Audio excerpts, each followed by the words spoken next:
Hello beautiful people, welcome back to my channel. And for today's video guys, I'm here in King Khalid International Airport Terminal 3. So we're going to where? We're going to another city. So today is March 10, 5:55 in the morning. So we have flight here in Riyadh. You know what I mean? So, yan. Ang flight ko is 9:50. So, umalis ako ng bahay kani-kanina lang. 20 minutes from my location, yung airport. So, actually, yung airport ng domestic before, nasa Terminal 5 siya. And then, this time, nasa Terminal 3 na siya. Ang sabi ng mga security, ng mga employees nila dito, nilipat daw yung international sa Terminal 5. Yung local or yung domestic flight dito na sa Terminal 3. So mag-travel ako sa kabilang city. Again, it's not for vacation, it's for work. So, yun. As I mentioned, wala naman kaming nararamdaman na issues dito sa Saudi. We're all okay. Normal. So before that, mag-breakfast muna tayo kasi first wala akong tulog actually. Simula kaninang hapon hanggang ngayon, hinintay ko ng mag-umaga para pumunta ng airport.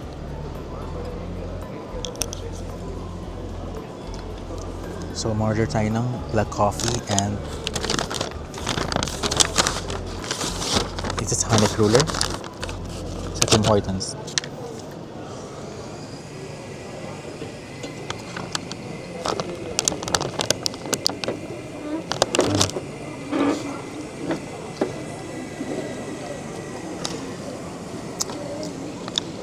Very nice coffee.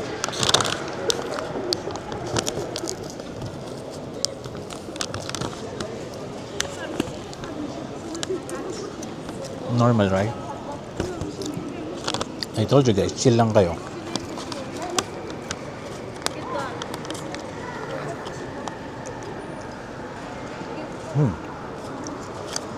Super fresh.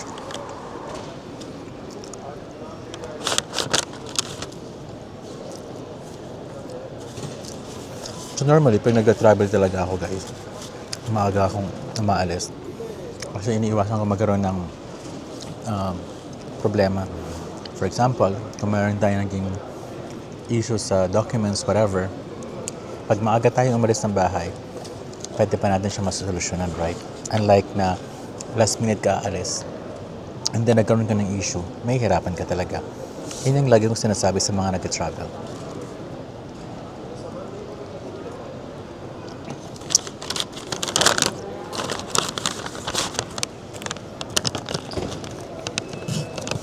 Actually guys, ang ginawa nila pala dito, kasi every time na nag-travel ako, laging may nire-renovate doon sa kabila. Yung pala, dahil pinaganda nila yun, gagawin nila international.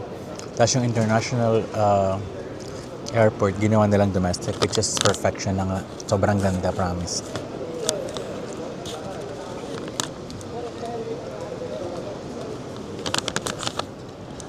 Ang sarap ng kape ng Tim Hortons, guys. Anyway, 45 minutes lang naman yung biyahe ko from Riyadh to another city, di ba? So, hindi ako makakatulog sa aeroplano.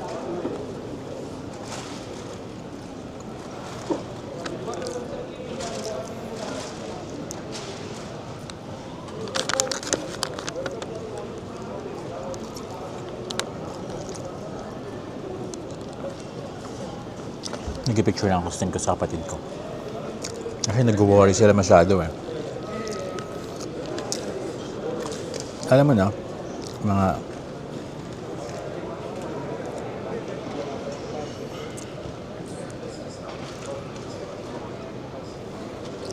sorry guys, sinan ko lang sa kapatid ko. na nagbablog ako.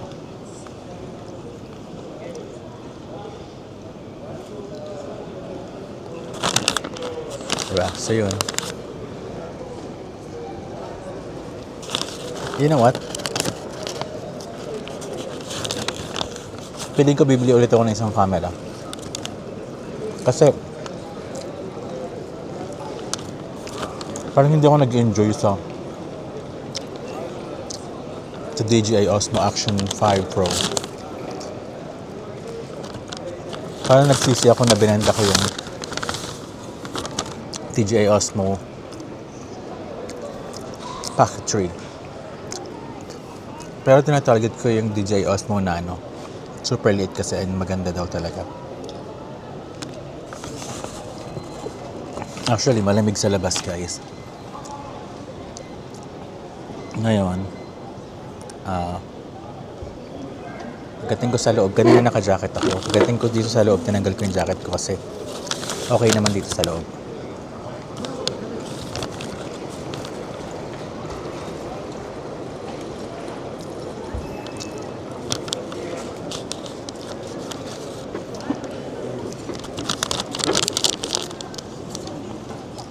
Sarap, na-enjoy ko naman siya. Mag-vlog muna tayo, diba?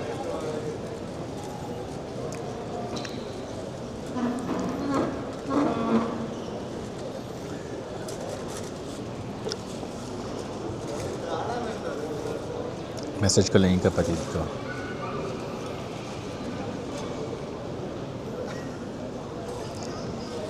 So yun nga guys, to be honest, super ganda ng domestic airport ngayon.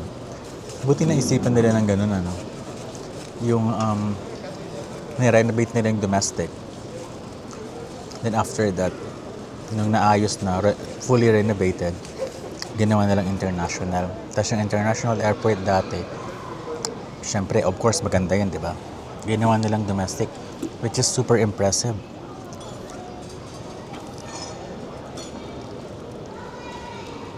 You know what? I believe sa airport, normally, yung size ng drink nila, walang small. So, no choice ka talaga. Kasi hindi ko naman ito mauubos eh. Sobrang laki, di ba? So, business. Alam mo na.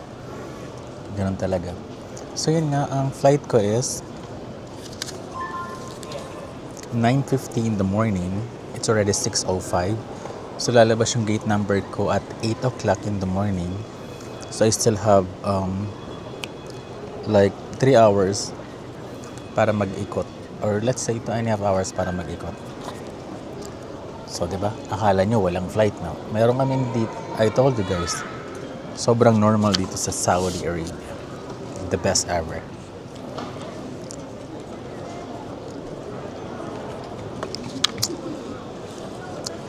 Actually, you know what?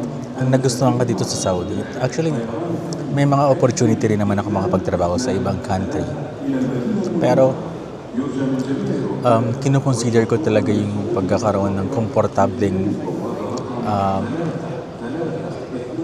lugar like Saudi. So, matagal na rin ako dito. Parang na-adapt ko na rin yung kultura nila. First, yung kita is mas malaki. 100% sure ako kumpara sa mga European country and some other part of Middle East. Second, yung safety and security is the best in Saudi. You know? And yung lifestyle, it's not even expensive. But it's life is too easy here. And of course, the Saudi people are, for me, the best people in the world. No doubt about it. 100% sure ako dyan. Saudis are the best people in this world. That's for real. So, the reason why I know wala naman ditong permanent residency, there's nothing. Maybe in the future, we don't know. Siguro, if there's any chance, I will grab the opportunity. Because this is the best country for me, ha? That's my opinion lang. No bashing. So, di ba, sarap ka kwentuhan ng sarili mo. You're just talking to yourself in front of the camera. And that's it. Right? So, that's what I'm saying. The best people ever. I love them all. That's 100% sure.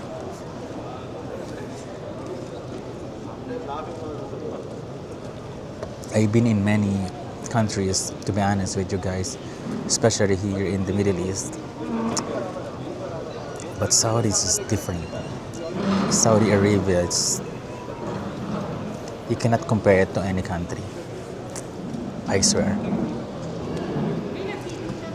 And yeah, sana in the future, if there's any chance to stay here forever, why not? Right? So, yeah. So, I think, ano bang pwedeng mapagkwentuhan natin? I still have too much time, guys.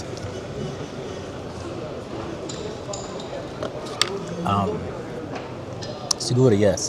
Nasabi ko na sa mga vlog ko to before. I don't have my mom already. Wala na yung tatay at nanay ko. And may mga kapatid na lang ako. Siguro yun na lang yung nagiging reason ko para umuwi ng Pilipinas kasi iba pag nawalan ka ng magulang, especially yung nanay. And nung nawala nga ang nanay ko, hindi ako nakauwi ng Pilipinas. hindi ko kaya na makita siya nasa kahon. Kasi mama's boy talaga ako, as in. Ako yung bunso sa lalaki. Pangalawa sa bunso. So yung pinakabunso namin, si Jessa, siya yung tawag na to. Minsan kasundo ko, minsan kaaway ko. Nung mga bata pa kami. So yun, hindi ako umuwi. Sinadya ko talaga. Gusto ko, ang sakit kaya. Alam mo yung tipong hindi ka makaiyak. Gusto mo umiyak pero hindi mo magawa. Hanggang ngayon sa mga oras na to, parang may something sa loob ko na hindi ko maipaliwanag at hindi ko mailabas. Alam mo yun?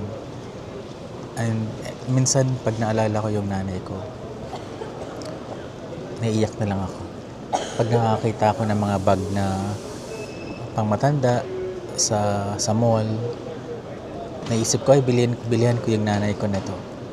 And then na-realize ko wala na pala ang nanay ko. Minsan pag nakikita ko yung air fryer na gusto ko sanang ibigay sa kanya, nalulungkot ako. Huli na yung lahat. Wala na.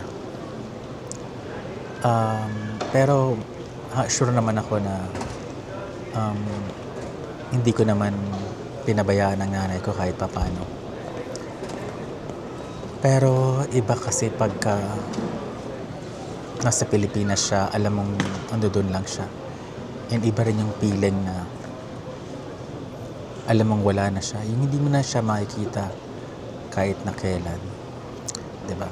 Sobrang namimiss ko yung nanay ko ng sobra-sobra, to be honest. And parang ayun nga yung reason ko para kahit saan na ako siguro masugi, I'm okay.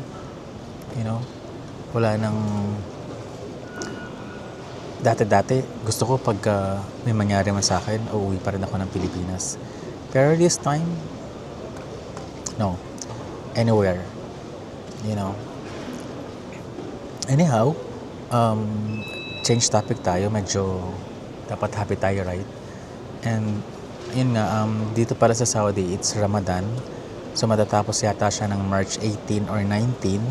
So normally, bawal kumain sa public places. Pero since airport naman siya, it's allowed. Kino-consider naman nila yun. There is no issue. So, yeah.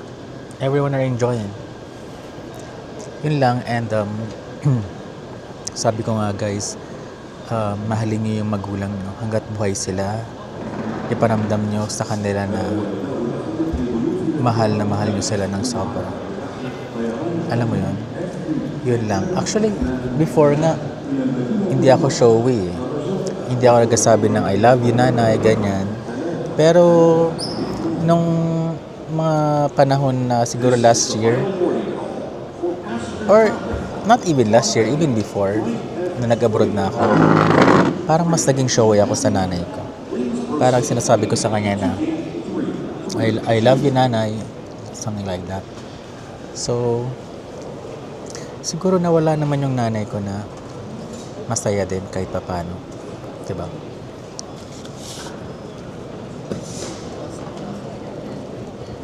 Yun, so, kahit nasaan ka man ay,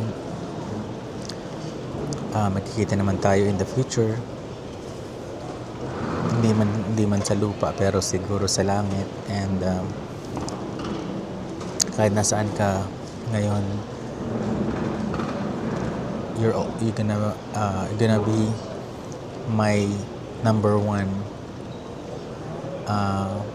tawag na to fan. Kasi pagka noon dati nung nag-aaral ako, even before nung nag-work na ako, inanay ko lagi akong pinupuri. Ay, ang pogi naman ng anak ko, ay ang ganda naman ng forma ng anak ko, ay ang galing naman ng anak ko. Alam mo yun? So, syempre nanay. Minsan kahit hindi totoo. Di ba? May masabi lang. So yun, ayun yung mga namimiss ko. So kaya kayo dyan, hanggat buhay yung mga magulang nyo, iparamdam nyo na. And yung mga magulang, ang nanay at tatay, nag-iisa lang yan. Wala na kayong makikita nyan kahit na kailan. So yun lang guys, and stay happy. Ingat kayo lahat. Be kind. Spread love and kindness for sure. Para, di ba? Para sa lahat. Yun lang yun eh. Hindi natin kailangan maging masamang tao. Lagi natin isipin na maging mabuti kahit na kanino. So yun lang, beautiful people mula dito sa Riyadh, Saudi Arabia.